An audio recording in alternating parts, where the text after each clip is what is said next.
할렐루야. 오늘도 여러분들에게 큰 은혜가 넘치고 여러분의 가정 위에도 하나님의 은총이 풍성하기를 예수 이름으로 기원을 드립니다. 예수님 때에서부터 지금까지 이 유대인들은 선지자 이 모세를 위대한 지도자로 추앙하고 있습니다. 예수께서 모세가 받은 10계명을 두 가지로 나누어 가지고 큰 계명, 둘째 계명 이렇게 얘기해 주시면서 율법서와 선지서의 대강령이요 요체다 그렇게 요약해 주셨습니다. 오늘은 모세의 신앙의 세 번째 시간으로 그의 신앙을 배우면서 은혜를 받고자 하는데, 모세가 크게 나눠서 한 4대 사역이라 이렇게 생각한다면 오늘은 세 가지를 다시 한번 요약을 하면서 살펴보자 합니다. 첫째로 생각할 것은 그 유명한 유월절 예식이죠. 이 예식은 우리가 너무나 잘 알듯이 어린 양을 잡아가지고 그 피를 어디다 발랐어요? 인방과 설주에 발랐습니다. 죽음의 천사가 하늘에서 내려올 때에 피 없는 애굽의 집집마다 찾아 들어가서 그 장자를 쳤습니다. 모세는 그래서 민족을 위해서 어린 양의 피부름을 통하는 이 예식을 통해 가지고 구원의 길을 여는 구원의 인도자였어요. 여호와께서 모세에게 이르시기를 내가 이제 한 가지 재앙을 바로와 애굽에 내린 후에야 그가 너희를 여기서 내보내리라. 그가 너희를 내보낼 때에는 여기서 반드시 쫓아내리니, 쫓아낸다고 그래. 쫓아낸다. 그 밤에 이스라엘이 살던 이 고센 땅에는 개 한 마리도 그 혀를 놀리지 아니하였다고 얘기해 주고 있어요. 그 밤에 애굽에는 천지에 엄청난 일이 일어났습니다. 큰 울부짖음과 통곡이 일어났는데 전국을 뒤흔들었어요. 그 양의 피가 뿌려지지 않은 집질만다 죽음의 천사가 들어가서 애굽의 첫 것들, 첫 자식들, 장자들, 그리고 짐승의 첫 새끼까지 다 쳐버렸어요. 그것은 바로 푸타신이라고 하는 애굽의 생명신이라고 섬기던 우상이 있는데, 그 보호를 받아가지고 사는 것처럼 믿고 있던 이 바로의 신앙과 애굽의 신앙을 깨뜨리는 하나님의 재앙입니다. 상상해 보세요. 이 얼마나 경천동지, 하늘도 놀라고 온 천지가 울릴 수 있는 그런 굉장한 사건이 벌어지고 만 것이죠. 이렇게 됨으로 말미암아 애굽은 죽느냐 사느냐 하는 문제가 딱 한 가지 문제 차이 때문에 그 일이 일어났어요. 그것은 무엇입니까? 사는 집에는 피뿌림이 있었고 피발림이 있었어요. 양의 피가 있는 집은 살고 양의 피가 없는 집은 다 저주와 심판이 되었습니다. 양의 피가 있는 집은 그 가정에도 그죠, 거짓말도 하고 그 사기도 친 사람도 있을 것이고 남의 걸 도둑질한 사람들이 있을 것이고 남을 미워하는 사람들도 그 피 아래 있으면 다 보호가 됐어요. 이거 굉장한 진리를 얘기하고 있는 것입니다. 우리 모세가 정하였던 유월절 피뿌림의 예식을 통해서 바로 무엇을 가르치고 있는가? 피가 있으면 살고 피가 없으면 죽는다고는 진리의 길을 열으신 것입니다. 어린 양 되시는 예수의 피가 인류 앞에 뿌려졌을 때에 영생이 있느냐 영원히 멸망하느냐 길이 피 때문에 갈라지는 거예요. 그래서 요한사도는 그랬습니다. 아들이 있는 자에게는 생명이 있고 아들이 없는 자에게는 생명이 없느니라 그랬어요. 아들은 바로 하나님의 아들 피 뿌리신 우리 구세주를 말하는 것이죠. 예수의 피가 뿌려진 자에게는 천국 백성이 되는 은총을 입는 것이고, 예수의 피를 믿지 않고 예수를 따르지 않는 백성들에게는 그 피 뿌림이 없기 때문에 지옥으로 떨어진다고 성경은 가르치고 있는 것입니다. 바로 예수의 피가 없는 자들은 어둠의 자식들, 멸망의 자식들로 전락하게 되는 것이에요. 제 동생 정월자 목사의 딸 예지라고 있어요.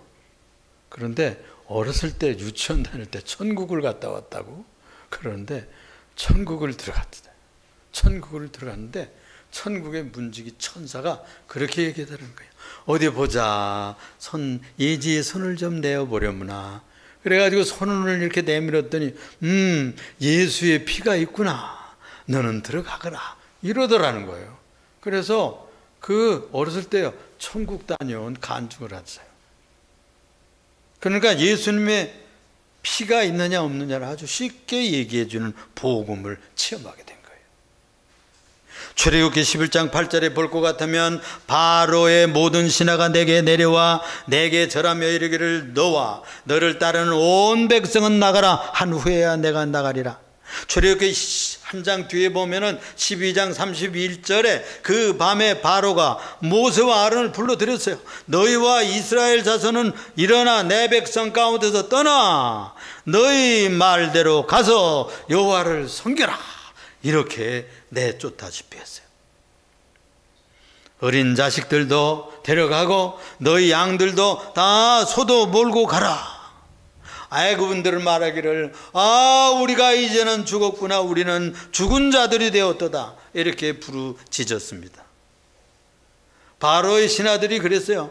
바로 왕이여, 지금 이 우리나라가 애굽이 망한 줄을 아직도 모르시나이까? 그 놀라운 밤을 잊을 수가 없었어요.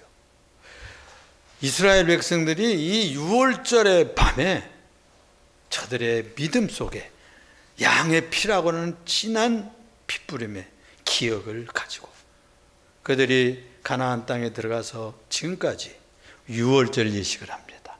해방절을 지켜요. 양고기를 잡아가지고 양고기를 먹고 피를 뿌리고 하는 예식을 하는 거예요. 기념하는 겁니다. 두 번째로 생각할 것은 이 모세 사역 중에서 중요한 진하고 굉장한 사역은 홍해를 갈라낸 기적으로 민족교회를 만드는 사역이에요. 막다른 골목에 여러분들 몰린 적 있어요? 돈 없어 본 적이 여러분 있습니까? 돈 한 푼 없어가지고 꼭 어디 써야 되겠는데 제가 들은 간증인데요. 한동대학교 그 믿음을 위주로 해서 가르치는 대학교잖아요. 거기에 김영길 총장님이라고 계셨어요. 돈이 너무 없어가지고 저 교수들 월급을 주려고 그러는데 급료를 줄 수가 있어야죠. 그래가지고 이렇게 고백을 했대요. 돈이 없어도 이 대학에 이렇게 없는 것도 참 기적이다. 그랬다는 거예요. 돈이 없는 것도 기적이래요. 그때 이 말씀을 들었던 어떤 권사님이 이렇게 충고를 하더래요.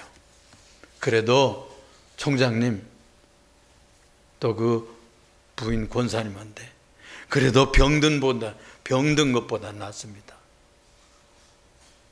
그런 말로 위로했다는 거예요. 여러분 아파 보았잖아요. 아파 보면은 감기 고프리라 들고 또 중봉에 들어보면 압니다. 목숨이 위태로운 그 지경에 들어가면 기도하지 않을 수가 없어요.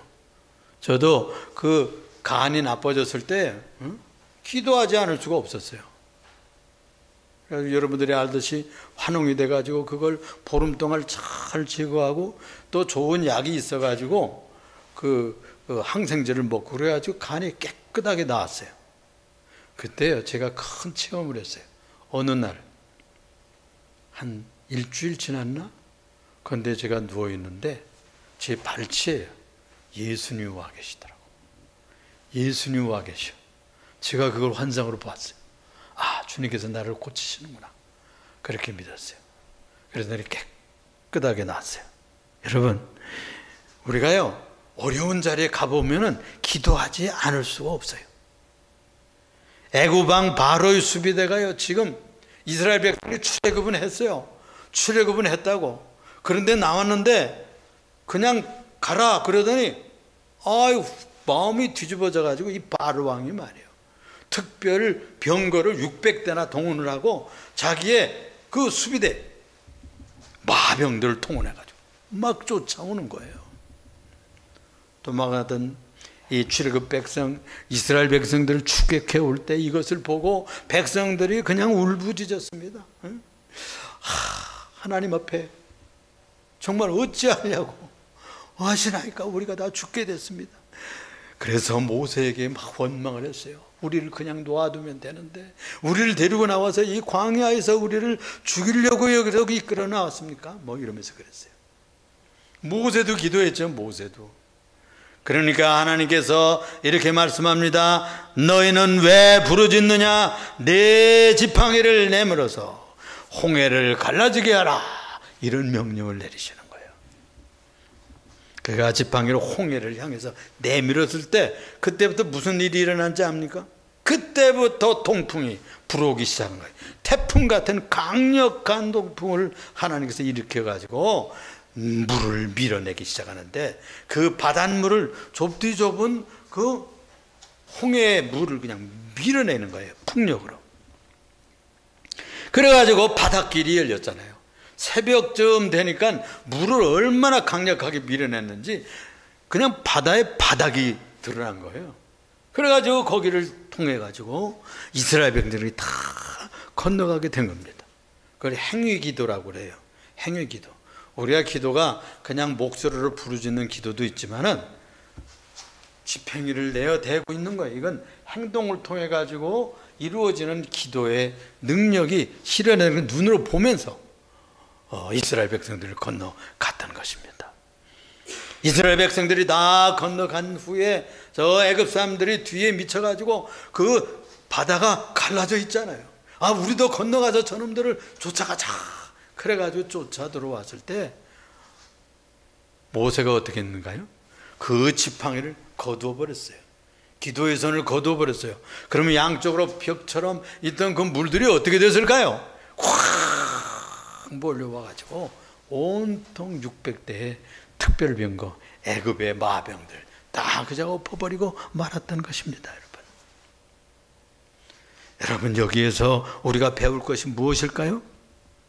이 홍해를 육지같이 건넜던 기억입니다. 그리고 이것을 시험하다가 빠져 죽는 그들이 다 보았어요. 이 경험은 이스라엘이 신앙민족이 되게 합니다.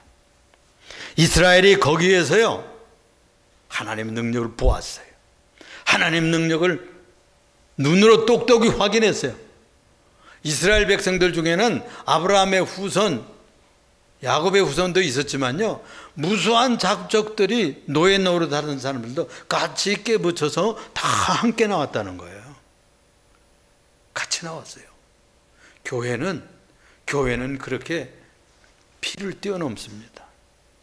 그들이 같이 체험을 했어요. 같은 경험, 동일한 신앙의 체험을 통해 가지고 신앙의 역사를 같이 겪었던 겁니다. 같은 현장에서 같은 믿음으로 같은 경험을 함으로 말미암아 신앙의 동창들이 생기는 거예요. 그래가지고 끈끈한 믿음의 공동체가 생기는 것이고 교회 공동체가 그래서 일어나게 되는 겁니다. 그래서 이 같은 현장에서 체험을 많이 함께하고 또 교회의 미래를 위해서 기도하고 또 예배당 지으면서 기도하고 하여튼 그 체험을 같이 겪은 사람하고 아무것도 모르는 사람하고는 완전히 다르죠. 다릅니다. 그래서 이스라엘 백성들이 그들이 끈끈하게 신앙의 민족으로 새로운 민족, 신앙의 민족, 노예였던 그들이 하나님을 왕으로 삼는 신앙의 공동체로 출현하게 되는 겁니다. 하나님께서 그래서 환난 속에, 어두움 속에 또는 고난 속에 같이 체험하게 하는 거예요. 같이 체험해. 그래서 우리가 치유받을 때도 그것을 눈으로 보게 하고 또 기도하게 하고 그 응답받게 하고 이런 경험을 같이 체험하게 하는 거예요. 그래야 믿음이 생겨요. 그 가족이. 그 믿음의 공동체가 그 간증을 듣고 같이 그 들었던 얘기를 같이 위해서 중보 기도하였는데 그가 낫다더라. 하나님께서 응답하셨구나. 이런 체험을 같이 누리게 되는 것이죠. 그게 교회예요. 그게 교회입니다.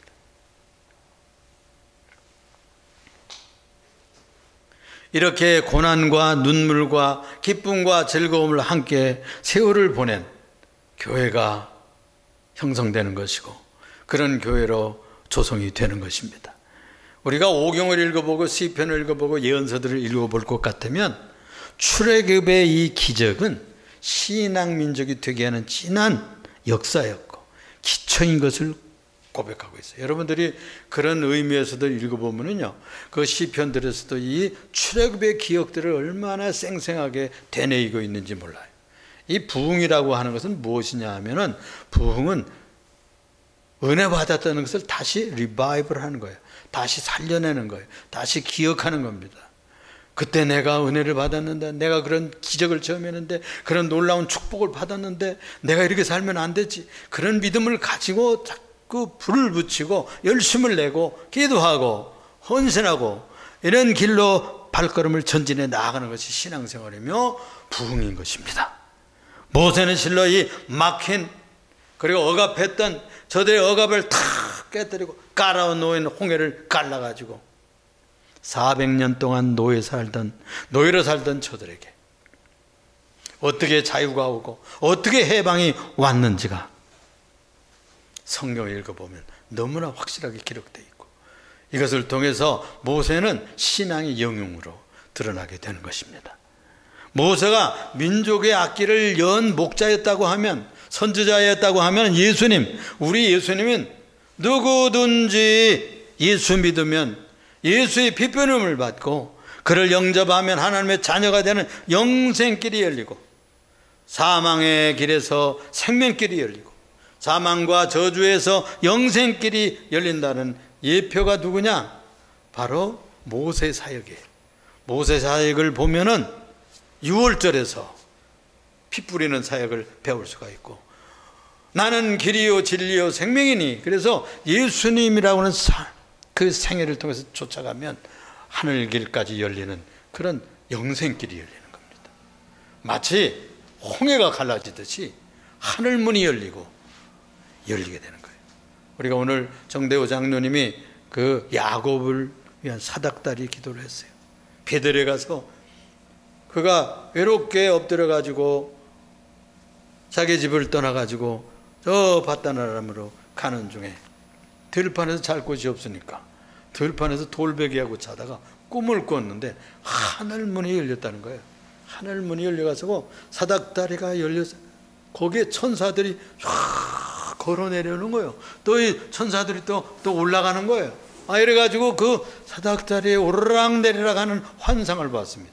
그런 이후에 이 야곱에게는 이스라엘이 되는 놀라운 축복의 문이 열린 거예요. 세 번째로 생각할 것은 예배로 여호와 하나님을 만나는 길을 열었습니다. 모세가 한 것 무엇을 했다고요? 유월절을 통해서 피 뿌리는 예식을 통해서 예수님의 예표, 피 뿌리는 예표가 되었다. 또 하나는 이 홍해길을 여는 놀라운 신앙의 행동을 통해 가지고 이스라엘 백성들을 신앙의 민족으로 만들고 신앙의 구원길을 열었다는 것입니다. 그것처럼 예수님이 그렇게 나는 길이요 진리요 생명, 영생길을 여는 예표가 된 것입니다. 또 한 가지 중요한 진리를 가르친 것은 예배를 통해 가지고 하나님을 만나게 해 주었어요. 이 경험은요, 처갓집에서 양을 40년이나 치웠습니다. 여러분, 사위가 처가살이 하면 힘듭니다, 여러분. 그렇죠? 그렇잖아요? 그 애굽에서 왕자로 살던 이 모세가요, 저 이드로라고 하는 그 지상의 딸 십보라를 맞아가지고 가정을 이루고 거기서 양을 치면서 세월을 보냈어요. 세월을 죽였어요. 그 뜨거운 정열과 그 열심과 자국과 민족을 위해서 일하려던 그런 모든 꿈은 다 사그라지고 이제는 나는 아무것도 할 수 없구나. 양이나 그저 치고 그저 봉사하고 그저 이렇게 하는 그런 별 볼 일 없는 목동이었어요. 목자. 그런데 그때 주님이 찾아오세요. 주님이 찾아와서 하시는 말씀의 핵심이 뭐냐면, 이제 너를 애굽에 보내가지고 이스라엘 백성을 인도내야, 그리고 내가 여기서 만난 바로 이 산에서, 이 산깃을 이 평지에서 너희 백성들과 함께 예배하게 되리라. 이런 예언을 주었어요. 그게 곧 무슨 말씀인고 하니 이 산에서 너희가 나를 섬기리라 하는 얘기입니다. 이 산에서 나를 섬기리라. 불타는 이 떨기나무에서 만났던 이 여호와 하나님께서 모세를 찾아오셨을 때 나는 너희 조상 아브라함의 하나님, 이삭의 하나님, 야곱의 하나님인데 내 이름은 여호와니라, 야훼니라 그렇게 말씀하시면서 내가 너를 바로에게 보낸다. 내 백성을 보내라. 그들이 광야에서 절기를 지키리라. 이 얘기를 계속해서 10번이나 했어요. 그래도 이 바로가 이리 핑계 저리 핑계 또 보낼 것처럼 하다 또 조건을 걸고 또 거짓말하고 또 속이고 그러기를 10번이에요. 10번째가 되어서 장자가 망하고 모든 애굽의 첫 자식들이 다 때려 맞는 이 푸타신이 박살나는 이 재앙을 통해서야 그대야 쫓아냅니다. 쫓아내 빨리 나가라고. 그래가지고 나오게 되는 것 아닙니까? 그래가지고 그들이 나와가지고요 홍해를 육지까지 건너가지고 3개월 만에 어디를 가느냐? 미디안 광야의 시내산에 들어가는 거예요.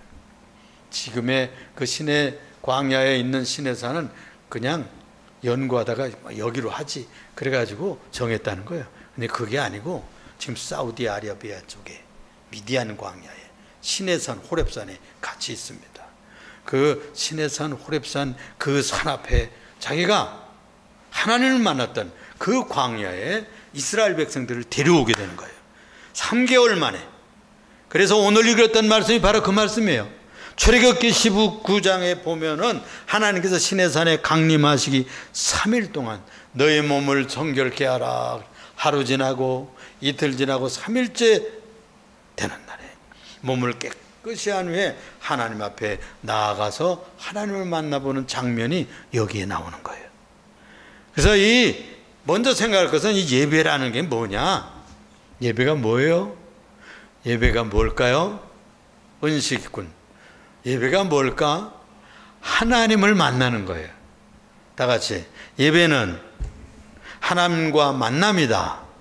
그렇습니다. 여러분 이스라엘 백성들이 시내산에 강림해 오신 하나님을 만나보는 장면이 여기 나오게 되는 겁니다. 셋째 날에 시내산에 우레가 울리고 지진이 나고 그리고 번개가 치고 그리고 빽빽한 구름이 막 내려오고 있는데 산 위에 이상하게 산에서 나팔 소리가 울리는 거예요. 천사들이 아마 나팔을 불었나 봐요. 그래서 나팔 소리가 점점 커지고 백성들이 두려움에 떨게 되었습니다.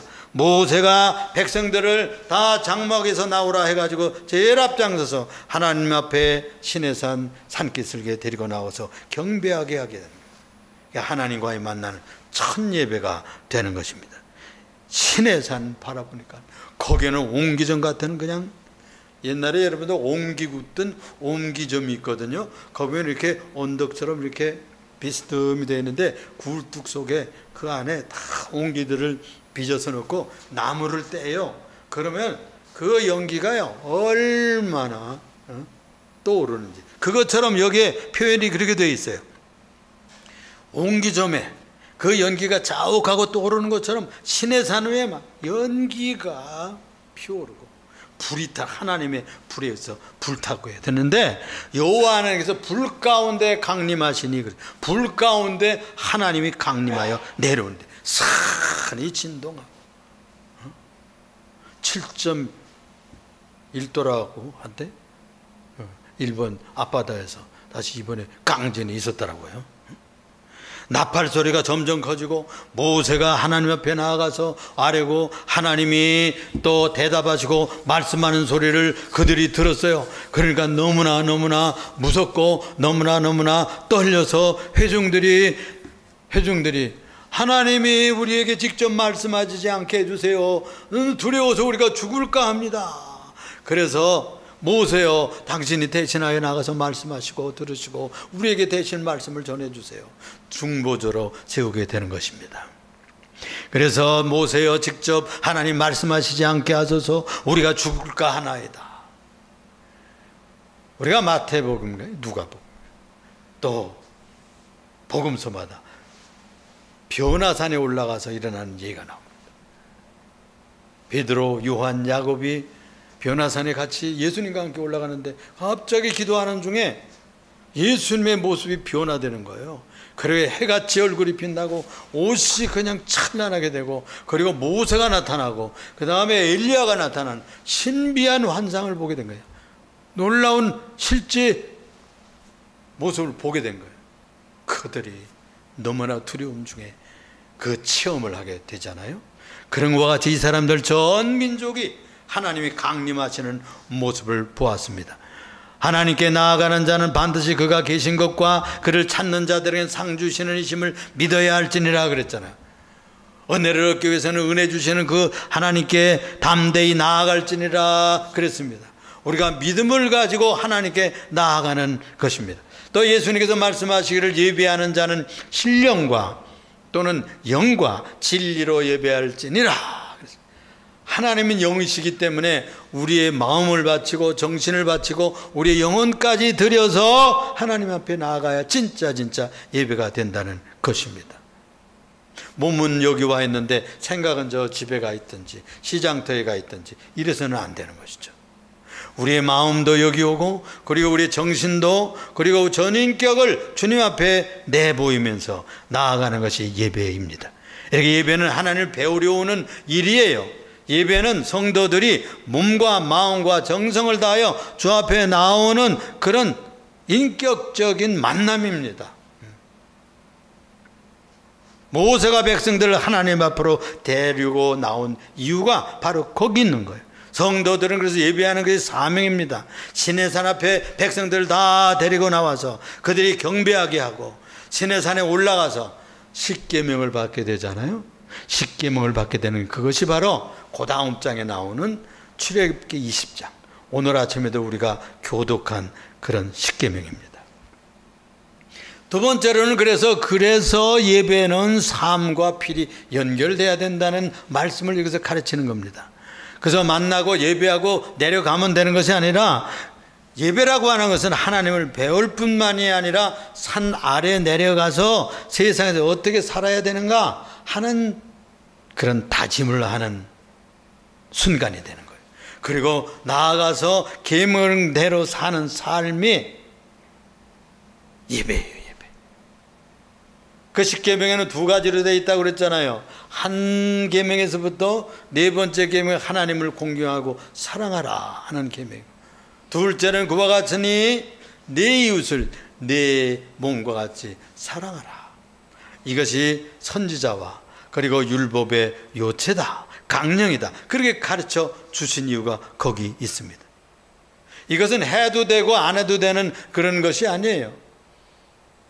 꼭 해야 되는 명령인 것입니다. 그래서 예배당에 나와서 예배를 드리는 것뿐만이 아니라 가정에서, 직장에서, 학교에서 또는 시장터에서 삶을 살아야 돼요. 어떻게 삶의 기준일까요? 십계명이 삶의 기준이 되는 거예요. 이웃을 나처럼 배려하고, 여러분, 그래서 자기를 사랑할 줄 알고 자기를 보호하고 자기 건강을 지키고 자기 가정을 지킬 줄 알아야 이웃 가정도 지키고 이웃도, 친구도 사랑할 수 있어요. 자기를 사랑할 줄 모르면, 자기를 귀하게 여길 줄 모르면 이웃을 우습게 생각하는 거예요. 자기도 귀하면 또 친구도 귀하고 그런 것이죠. 내 생명이 귀하고 나의 몸이 귀한 것처럼 이웃 친구의 생명도 몸도 귀한 것이죠. 내 가정이 귀한 것처럼, 내 직장이 귀한 것처럼 또 이웃의 가정도, 사업도, 기업도, 직장도 귀하게 여겨주고 존귀히 여겨줘야 돼요. 긍정적으로 바꾸면 7계명 같은 것은 이웃의 정조를 보호해 주라 그런 말이에요. 8계명 같은 것은 이웃의 재물을 보호해 주라 그런 말로 적극적으로 바꿀 수가 있는 것입니다. 시간도 보호해 주고 이웃의 재산도 보호해 주고 이웃의 소유도 건드리지 말고 그렇게 해주는 것이 도적질하지 않는 거예요. 간음하지 않는 겁니다. 또 이웃의 생명을 보호해 주고 인격을 보호해 주는 것이 거짓 증언하지 않는 것이고, 또 미워하지 않고 증오하지 않는 것이 생명을 보호하는 살인죄를 짓는 죄가 아니 되는 것이죠. 그렇습니다. 그러므로 형제들아 내가 하나님의 모든 자비하심으로 너희를 권하노니 너희 몸을 하나님이 기뻐하시는 산제사로 드리라. 그것을 산제물로 드리라. 이렇게 번역을 했습니다. 이는 너희가 드릴 영적 예배니라 그랬습니다. 그러니까 우리의 삶의 예배가 진짜 예배예요. 삶의 예배가 진짜 예배입니다. 우리가 주일날 나와서 이렇게 예배는 나가서 삶을 진정 계명대로 살고 주님 말씀대로 살아야지 이런 다짐을 하는 거예요. 또 그런 용기와 격려를 얻고 내려가는 그런 예식이라고 볼 수가 있는 것입니다. 또 여기 이렇게 표현했어요. 너희는 이 세대를 본받지 말고 마음을 새롭게 함으로 변화를 받아 하나님의 선하시고 기뻐하시고 온전하신 뜻이 무엇인지 분별하도록 하라. 핵심은 하나님의 뜻대로 사는 거거든요. 여기에 하나님의 뜻을 분별해서 그 뜻대로 살거라 그랬어요. 그러니까 하나님이 선하시게 생각하는 것, 그게 뜻입니다. 하나님이 기뻐하시는 것이 무엇일까? 그걸 분별하는 것이 하나님의 뜻입니다. 하나님의 온전하신 뜻이, 완전한 뜻이 무엇일까? 이걸 찾는 것이 신앙생활이에요. 그래서 그 뜻을 순종해드리고 그 뜻을 잘 순종하면 그게 예배예요. 우리가 예배당에 나와서 그렇게 진실하게, 정직하게, 성실하게, 겸손하게 예배드리는 것처럼 또 세상에 나가서도 정직하게, 진실하게, 정직하게, 그리고 깨끗하게 살아드리면 주님께서 기뻐하시는 거예요. 복을 내리시는 것입니다. 그래서 예수님 복음서에도 그렇게 주님의 뜻이 요약되어 있고, 산상수훈은 제자들이, 천국 백성들이 된 사람들이 어떻게 살아야 되느냐 하는 얘기를 거기서 쭉 팔복을 얘기하고 있지 않습니까? 제가요, 그 102살 잡수신 김영석 교수가 가르치는 그런 간증을 들어본 적이 있어요.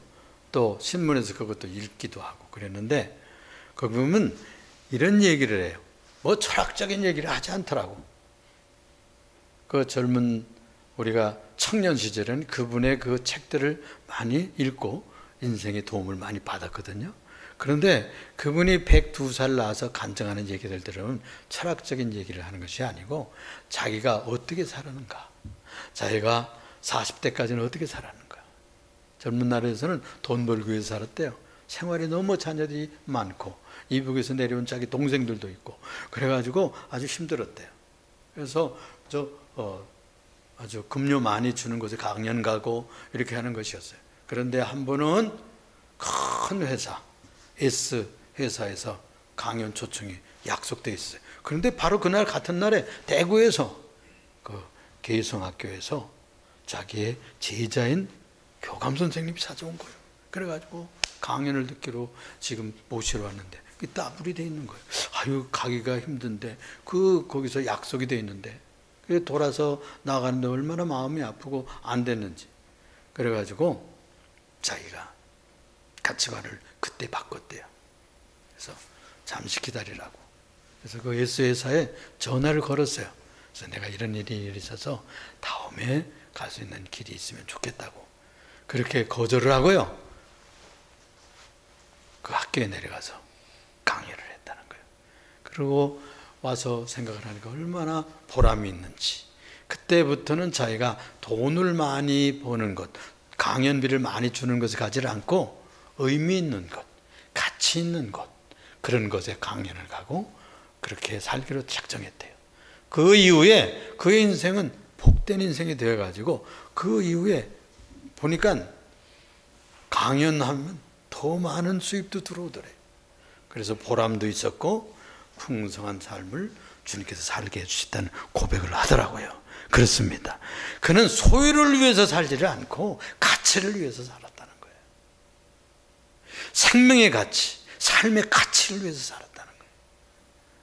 그러니까 우리가 다 자본주의 세상에 우리가 돈을 많이 벌기 위해서 살기 쉽잖아요. 그렇죠? 또 그래야 되죠. 그렇지만 더 가치 있는 일을 위해서 시간도 드리고 재능도 쏟고 우리의 젊은 청춘도 드리고 우리의 남은 생애를 봉사하며 살면 가치 있는 삶이 될 줄로 믿습니다. 그 중에 가장 최고의 삶이 예배하는 삶이에요. 예배하게 하기 위해서 하나님께서 우리를 창조해 주셨습니다. 그 삶은 바로 우리 예배당에서 예배하는 것도 중요하지만 나아가서 어떻게 살아드리느냐가 중요하다. 어떤 가치관을 가지고 살아드리냐, 그것이 하나님 앞에 예배가 되도록 우리 예린교회 성도들은 그런 가치 있는 삶을 살아드리는, 예배하는 삶을 살아드리는 제자들이 되시기를 예수님 이름으로 축복을 드립니다. 기도하겠습니다. 사랑이 많으시고 은혜가 풍성하신 주 하나님 감사합니다. 오늘도 주님 앞에 나와서 예배하고 경배합니다. 우리 예배를 받아주시고 또 교훈 주신 대로 피 뿌리신 보혈을 아래서 우리가 나는 길이요 진리요 생명인 구세주를 따라가면 영생의 길로 나아갈 수 있는 큰 믿음을 가지고 이 땅 위에 살아갈 때 삶을 통하여, 인격을 통하여, 또 믿음을 통하여 주 앞에 예배하고 드리는 삶을 드릴 수 있도록 역사하여 주옵소서. 감동하여 주옵소서. 예수님 이름으로 기도합니다. 아멘.